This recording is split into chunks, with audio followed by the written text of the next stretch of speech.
अन्तर्गत होगा कि अथवा डिप्लोमा हो डिप्लोमा एआइएससी एनिमल साइन्स हामी यति नै हो होइन 20 जना यतिकै छ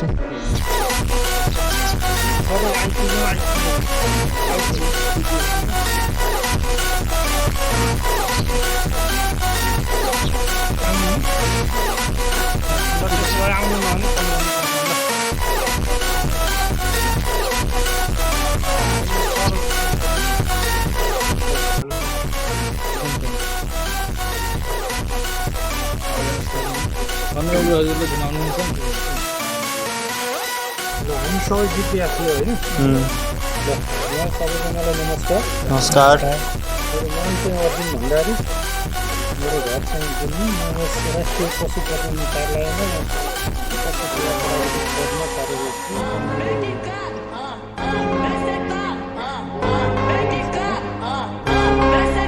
भैँसी यो हाम्रो दोहोरो मार्ग व्यवस्थापन दाना उद्योग हेर्छु र तपाईँहरूलाई यो राष्ट्रिय पशुपालन कार्यालय पोखरामा स्वागत छ हो र मैले सबसाथै यहाँको बारेमा चाहिँ कार्यालयको चाहिँ खास मूल उद्देश्य भनेको प्रजननको लागि बिउ उत्पादन गर्नु र यो देशभरि चाहिँ वितरण गर्नु जस्तै हाम्रो चाहिँ अब सिमेन्ट यहाँ हाम्रो यो साथसाथै यो युनिट वाइज भन्छु हाम्रो यो कार्यालयको क्षेत्रफल चाहिँ 100 हेक्टर क्षेत्रफल छ 2300 रोपनी बिघामा कति होला हजुर बिघा 2300 रोपनी भनेको 100 हेक्टर हेक्टर भनेको 30 कट्ठा 1 हेक्टर गरेर 30 कट्ठा हजुर हो त्यो 30 बिघा त्यो रहेको छ र हाम्रो यहाँ चाहिँ विभिन्न युनिटहरू छ पशुको विभिन्न युनिटहरू जसमध्ये गाई भैँसी पालन शाखा भैँसीको दुधहरू बेच्न सक्ने भैँसी शाखा रहेको छ करिब 250को हाराहारीमा भैँसीहरू पाडापाडीहरू टोटल रहेको छ र त्यसै गरी अर्को छ गाई पालन शाखामा चाहिँ अहिले होलिस्टेन र जर्सी गरी टोटल चाहिँ नि हाम्रो 49वटा रहेको छ होलिस्टेन कोराली मजौला प्लस ठुलो गरी जहाँ चाहिँ हाम्रो कोरियन गाईहरू होलिस्टेन गाईहरू पनि छ हाम्रो यहाँ 9वटा र सल्दर चाहिँ नि दुध उत्पादन दैनिक हाम्रो लगभग 200 लिटर जति रहेको छ एउटा गाईको भनेको 500 जति रहेको छ उत्पादन मेन कुरा हाम्रो दुध उत्पादनको लागि भन्दा नि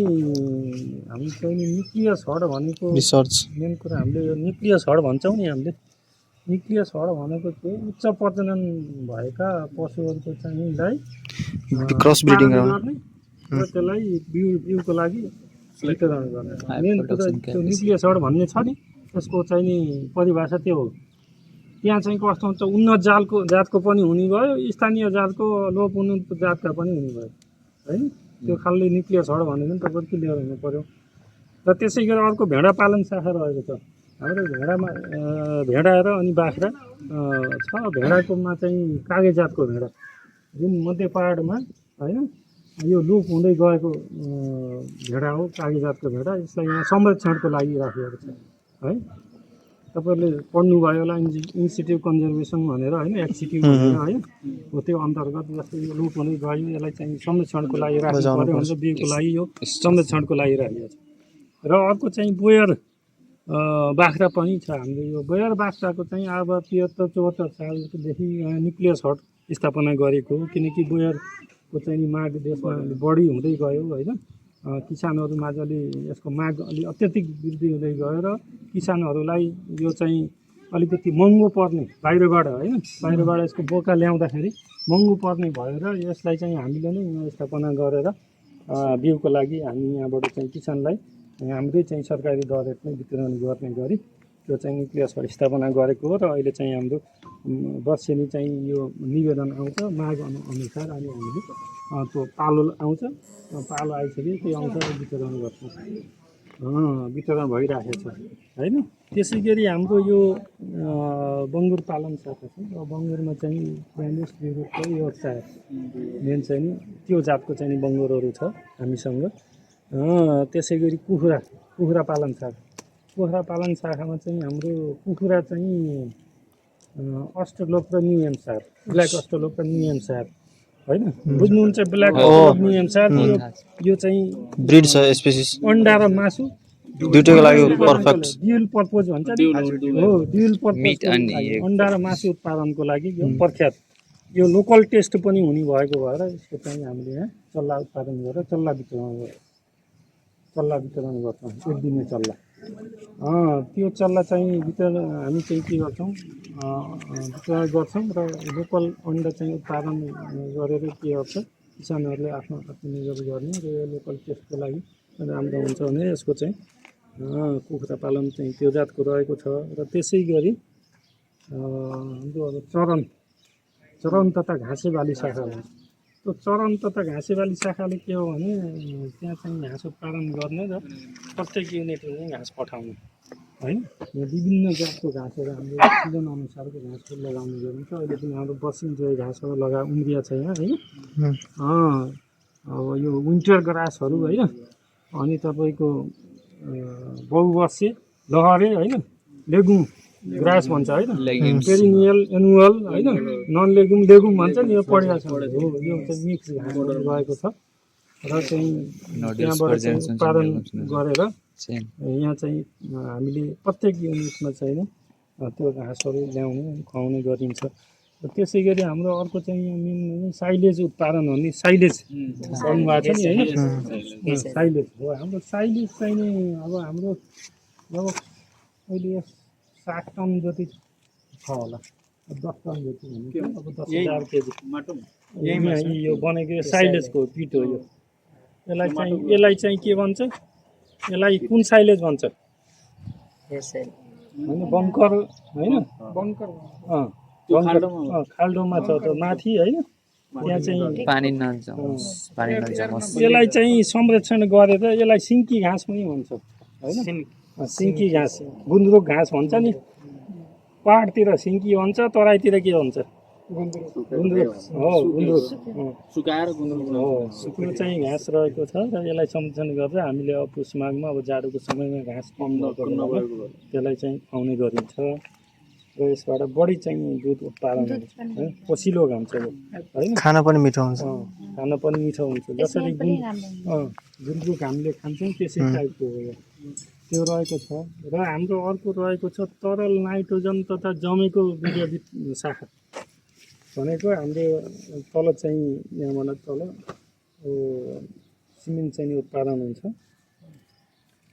त्यो सिमेन्टलाई चाहिँ वितरण गरिन्छ जस्तै विभिन्न जातको जस्तै अब होलिस्टेन होइन जर्सी अहिले मुद्राहरू तपाईँले सुन्नुभएको पनि होला समाचारमा होइन प्रचण्डले चाहिँ ल्याएको रागाहरू रागाहरू पनि छ हामीसँग होइन अनि त्यसबाट चाहिँ हामीले प्रत्येक हप्ता चाहिँ 2वटा कलेक्सन गरिन्छ दुईवटा भनेको 2 दिन के 2 दिन हप्तामा 2 दिन उत्पादन गरिन्छ र हाम्रो यो हाइएस्ट चाहिँ 12,000 चाहिँ एक कलेक्सनमा उत्पादन भएको रेकर्ड 12,000 दूध महिना हजुर 12,000 एक कलेक्सनमा कि एक दिन हप्तामा 2 चोटि हुन्छ त एक चोटिमा राङ्गो कतिवटा छ हामीसँग रागो चाहिँ नि लगभग 22-25 वटा जति छ होला कुन मुर्राको छ नि मुद्रा प्योर मुद्रै हो अनि जर्सी र होलस्टेनको साँडेहरू त्यसबाट हामी सिमेन्ट प्रोडक्सन गर्छौँ त्यसपछि हामी के गर्छौँ प्रोसेसिङ गरेर वितरण प्रति डोज 50 रुपियाँको दरले होइन अब त्यो रहेको छ र अरू चाहिँ नि केही जिज्ञासा छ भने भन्नु मोटामोटी यही हो होइन सर अनि यसको रुट कता कता हो अनि अर्को पोखरा मोडल डेरी त्यो पोखरा मोडल डेरी पनि छ हाम्रो आजदेखि तालिम पनि सुरु भइरहेको छ तालिम बाहिरबाट तालिम लिन आउनुहुन्छ यहाँ पनि दुग्ध पाइ प्रोडक्टहरू बनाउन सिकाउने होइन दुग्ध पाइ प्रोडक्टहरूमा के पर्छ चीज पनीर दूध रसगुल्ला बर्फी छुर्पी छुर्पी पुस्तकारीहरू योगर्ट दही होइन हो यी चाहिँ बनाउन सिकाउँछ यहाँ सिकाइन्छ यहाँ तालिमहरू चलिरहन्छ आजदेखि नै एउटा तालिम चलिरहेछ होइन यो भनेको के हो भने हाम्रो देश नेपालमा हामीले चाहिँ किसानहरूले दुध उत्पादन गरेको दुधलाई तपाईँको चाहिँ अब बजार नपाएर होइन बाटोमै फ्याँकेको होइन फ्याँकेको हामीले यस्ता चाहिँ नि समाचारहरू आउँछन् होइन तर हामी प्राविधिक तपाईँहरू पनि भोलि बिहान अब होइन असल प्राविधिक भएर निस्किनुहुन्छ होइन त्यति बेला तपाईँहरूले के सजेस्ट गर्नुपर्छ भने हामीले घरमै दुध बाई प्रोडक्ट भनेको खुवा बनाउने पनिर बनाउने होइन दही बनाउने यस्तो यस्तो बनाएर त्यसलाई चाहिँ हामीले बनाउन सकिन्छ मिठाईहरू बनाउने होइन त्यसको लागि चाहिँ विविधीकरणमा जान सकिन्छ भन्ने एउटा तालिम दिनको लागि यहाँ तालिम चलिरहन्छ त्यो पनि तपाईँहरूले पछि अब पास हुनुहुन्छ त्यसपछि एउटा चाहिँ प्राविधिक लेभलको तालिमहरू हुन्छन् तपाईँहरूले पनि सिक्नुहुन्छ होइन अहिले सैद्धान्तिक नलेज हुन्छ तपाईँहरूसँग पढ्नुहुन्छ घोटिएर राति नसुति नै पढ्नुहुन्छ होला होइन सुत्छु सकियो एक्जाम पनि भयो पासवर्ड भइसक्नु अब के छ रिजल्ट आउनु बाँकी छ हो बाँकी त रहेछ नि हजुर अहिले त तपाईँ विद्यार्थी जीवनमै हुनुहुन्छ हो विद्यार्थी जीवनमै हुनुहुन्छ त्यसले गर्दाखेरि अब यी कुराहरू चाहिँ ध्यान दिनु पर्यो होइन अब आफू इच्छुक हुने अब तपाईँ ओजेटी सक्नुभयो हो त्यसो भए त प्र्याक्टिकल पनि राम्रो पोख्त भइसक्नु भयो एआई पनि त गर्नु ओजेटीमा एआई यसरी गरिन्छ भने सिकाउनु छ हो लिक्विड नाइट्रोजन हुन्छ नि त्यो जमेको चाहिँ नि वीर्यलाई चाहिँ त्यसलाई संरक्षण गरेर राख्छ -196 हो यस्ता कुराहरू तपाईँलाई सैद्धान्तिक छ भने तपाईँ अब यो पास आउट भइसकेपछि एआई तालिम लिनुहुन्छ एआई तालिम लिइसकेपछि आफै गरेर तपाईँ के गर्नुहुन्छ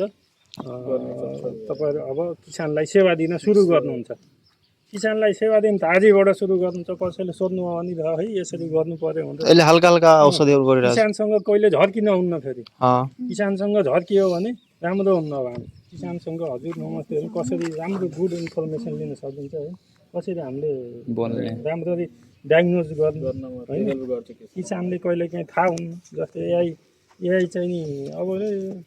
साढे खोज्यो उसले गाईले सर भनेर फोन गर्छन् अब कुन टाइममा फोन गर्नुभएको छ अहिले चाहिँ नि 9-10 बजे बिहान 11 बजे टाइममा गर्नुभयो भने उहाँले चाहिँ यो साढे हामीले प्राविधिकले बिहानै खोजेको भन्ने मान्नु पर्यो अनि एएम पिएम रुल भन्ने छ नि हाम्रो होइन ती चाहिँ नि रुल्सहरू छन् होइन सूत्रहरू छन् त्यो अलिक पढिराख्नु गरिराख्नु होइन अब तपाईँहरू जस्तै विद्यार्थी जीवनबाट नि मन गुजिएर आएको त्यही भएर मैले त्यसरी भनेको होइन सर यहाँ टोटल नम्बर अफ मतलब गाई भैँसी कति छ पुरै दुध दिने खालको दुध दिने गाई लगभग 22वटा जति छ भैँसी त लगभग 50-60 हजार जति नै छ होला 50-60 त्यसको पारापारी त्योहरू पनि पाडापाडीहरू पनि छ पुरै सबैलाई मिलाएर गाई र भैँसी त्यसको बच्चा मतलब गाभिन उभिन दुध दिनेवाला सबै कति होला टोटल नम्बर अफ टोटल भन्नु क्याटल बफेलो हजुर क्याटल बफेलो गर्दा 300-400 जति छ होला 400 अनि यो बाख्रा र त्यो सिप गोठ बाख्रा पनि लगभग हामीसँग 100-150 बढी छ होला होइन सिप पनि 40-50-60 त्यस्तै राउन्डमा छ तो 4-5-6 टोटल 600 जति लगभग भयो अनि सर त्यसको मतलब खानापिना के यो घाँसै हुन्छ कि बाहिरको पनि दानाहरू कन्सन्ट्रेटेड दाना उद्योग पनि छ यहाँ मैले भन्नु भुलेँ तपाईँलाई सरी है यहाँ दाना उद्योग पनि छ हामीले त्यहाँ दाना उत्पादन गर्छौँ गाई भैँसीको दाना आफै उत्पादन गर्नुहुन्छ बङ्गुरको दाना कुखुराको 1 नम्बर 2 नम्बर 3 नम्बर दाना होइन अनि त्यसपछि राँगो साँडेको दाना भेडा बाख्राको दाना यसै गरी हामी त्यहाँ दाना उत्पादन गर्छौँ। हाम्रो दाना उद्योग पनि तपाईँलाई त्यहाँबाट यसो देखाइदिउँ होला मैले होइन भन्नाले बाहिर एउटा त्यसरी दाना उत्पादन हुन्छ। अनि यहीँ चाहिँ भित्र हाम्रो यहीँ उत्पादन गरेर यहीँ चाहिँ सर त्यो सिमेन्ट लहने उसले थाहा हुँदैन मतलब त्यो कुनको भनेर हो यस्तो छ। जस्तै रेड तपाईँको जस्तै मानौँ तपाईँको नम्बर 2 नम्बर छ भने तपाईँको नाम के हो? सन्दीप कुमार यादव। सन्दीप 102 तपाईँको राधे यादव 103 तपाईँ 3 नम्बर राधे 103। अब त्यो सिमेन्टमा त्यसै नम्बर आउँछ। त्यसपछि यो राधे 103 भनेपछि यसको सिमेन्ट हो। राधे 102 भनेपछि के अरे तपाईँको 102 भनेपछि तपाईँको भएको त्यसरी चिनिन्छ। कोड हुन्छ ब्यास नम्बर हुन्छ। जस्तै ब्यास नम्बर कस्तो हुन्छ त्यसमा लेखेको हुन्छ मुर्रा मुद्राको त्यो सेतो व्हाइट हुन्छ। त्यो कलर व्हाइट स्टिक कस्तो हुन्छ त्यो? मुद्राको लेखेको हुन्छ। त्यसमा लेखेको हुन्छ मुद्रा लेखेको हुन्छ। पिजे लेखेको हुन्छ। यचौ लेखेको हुन्छ। होलिस्टनलाई पिजे जर्सीलाई होइन मुद्रालाई यम मुद्रा भनेरै लेखेको हुन्छ। तालिममा यहरू कुरा सिकाउनुहुन्छ। अनि सर त्यो सेक्सम के भन्छ सेक्सिमेन्ट पनि हामीसँग केही मात्रामा छ। त्यो बाहिरबाट ल्याउने त्यो अलिक महँगो पर्न जान्छ। कलेक्सन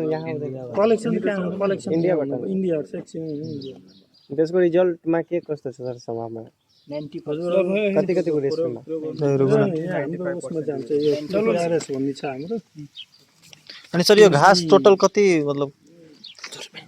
कतिमा हजुर सर